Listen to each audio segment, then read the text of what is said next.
நடுவர் அவர்களே, அன்பு தம்பி நம்முடைய அண்ணா சிங்காரவேல் வந்தார்.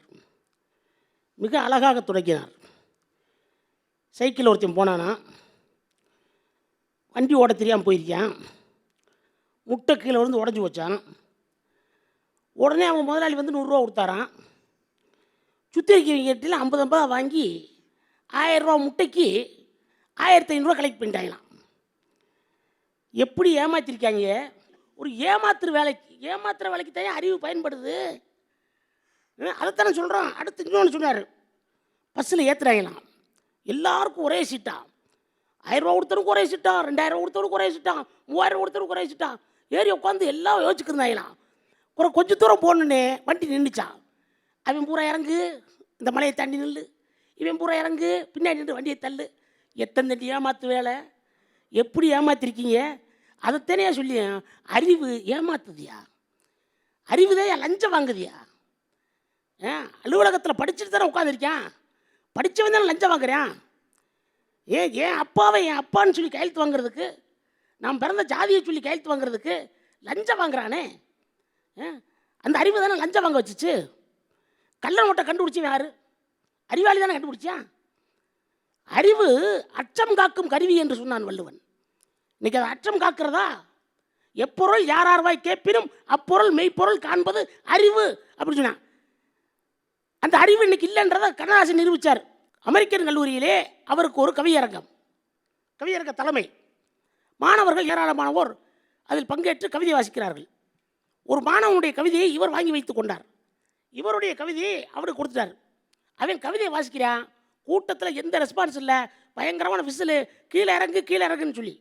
கவிதை யாருடையது? கண்ணதாசனுடைய கவிதை. ஆனால் கண்ணதாசன் அந்த மாணவனுடைய கவிதையை வாசிக்கிறார். கூட்டத்தில் வரி கைதட்டு. கண்ணதாசன் சொன்னார், தலைப்பு என்ன தெரியுமா? எப்பொருள் யாரார்வாய் கேட்பினும். அதுதான் என் தலைப்பாக வச்சுருக்கீங்க. நல்லா யோசிச்சு பாருங்கள். நான் வாசித்தது ஒரு மாணவனுடைய கவிதை.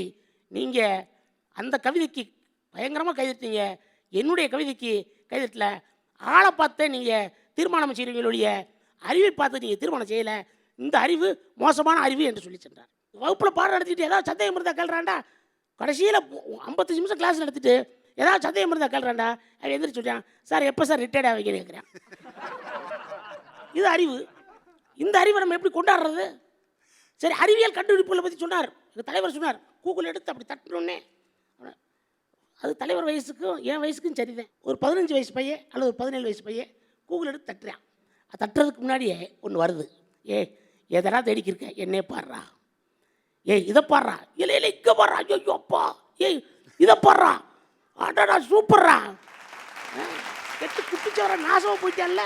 இன்னைக்கு இருக்கக்கூடிய அறிவியல் சாதனங்கள் பூரா இது செல்ஃபோன் நல்லதுதான். ஆனால் செல்ஃபோனை எதுக்கு பயன்படுத்துகிறோம், எதுப்படி பயன்படுத்துகிறோம் அவசியம் இல்லை. நல்ல விஷயத்துக்கு தான் பயன்படுத்துகிறான், கண்டுபிடிச்சது. ஆனால் எதுக்கு பயன்படுத்துகிறேன்?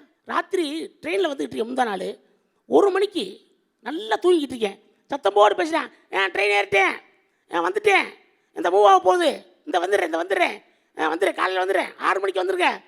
பக்கத்தில் கூட பூரா எழுப்பி விட்டு போயிட்டேன். ஒரு அர்த்தம் பொறுத்த வேணாமா? எப்போ பேசுகிறோம்ன்றது எல்லாம் ஒரு தீமைக்குத்தேன். அதாவது உண்மையில் மனுஷன் யாருன்னா மனசால் நடக்கிறது தாங்க மனுஷன். ஆனால் இன்றைக்கி மனசால் ஒருத்தையும் கூட நடக்கிறது இல்லைங்க. மனிதன் எல்லாம் தெரிந்து கொண்டான், வாழும் வகை புரிந்து கொண்டான், இருந்தபோது மனிதனுக்கு ஒன்று மட்டும் தெரியவில்லை.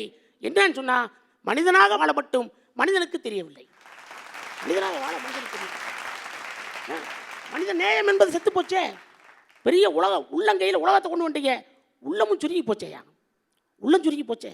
உள்ளங்கையில் உலகம் வந்துருச்சு, உள்ளம் சுருங்கி போச்சே. மனிதனை செத்து போச்சே. அறிவு என்பது என்ன தெரியுமா? கல்வி அறிவாக வேண்டும், அறிவு ஒழுக்கமாக வேண்டும், ஒழுக்கம் அன்பாக வேண்டும், அன்பு அருளாக வேண்டும், அருள் துறவாக வேண்டும், துறவு வீடாக வேண்டும். இதை படிநிலை இன்னைக்கு இருக்கா? அறிவியல் கண்டுபிடிப்புகள் ஆயிரக்கணக்கான கண்டுபிடிப்புகள் இருக்குது. ஒரு கண்டுபிடிப்பை மட்டும் சொல்லுகிறேன். இன்னைக்கு தொலைக்காட்சி வந்த பிறகு அறிவினால் கண்டுபிடிக்கப்பட்ட மிகப்பெரிய ஒரு விஷயம் அது. படிக்கிறது மறந்து போச்சுங்க. படிக்கிறதே விட்டோம். தொலைக்காட்சி வந்த பிறகு படிக்கிறது போச்சு. ஒரு காலத்தில் தலைவர் பாட்டெல்லாம் கரெக்டாக சொல்கிறாருன்னா, இன்னைக்கு வந்த பாட்டை கூட இன்னைக்கு செய்ய வச்சுறாருன்னா, பாடல்களை அவர் காதில் கேட்குறார். செல்வத்துள் செல்வம் செவி செல்வம் கேட்டு பெற்ற பாடல் அது. நம்ம பாட்டை நீ சொல்ல முடியல. ஏன்னு சொன்னால் பாட்டை பார்க்குறோம். இன்றைக்கி நம்ம எல்லாத்தையும் பார்க்க ஆரம்பிச்சிட்டோம். விசுவலைஸாக பார்க்க ஆரம்பிச்சதுனால விளைவு எல்லாத்தையும் இழந்துட்டிக்கிறோம். அறிவும் அறிவியல் கண்டுபிடிப்புகளும் இன்றைக்கு மனித மனங்களை சுருங்கச் செய்திருக்கிறது. எந்த தேசத்தை எப்பொழுது பிடிக்கலாம், எந்த குண்டை தயாரித்து அணு உலைகளின் மூலமாக சாதனைகளை நிகழ்த்தி காட்டலாம் என்கிற மண்ணாசை பிடித்து அலையக்கூடியதுதான் அறிவாக இன்றைக்கு இருக்கிறது. அந்த அறிவு நிச்சயமாக இன்றைய சூழ்நிலையில் தீமையைத்தான் விளைவிக்கிறது என்று சொல்லி நல்ல வாய்ப்புக்கு நன்றி கூறி விடைபெறுகிறேன். நன்றி, வணக்கம்.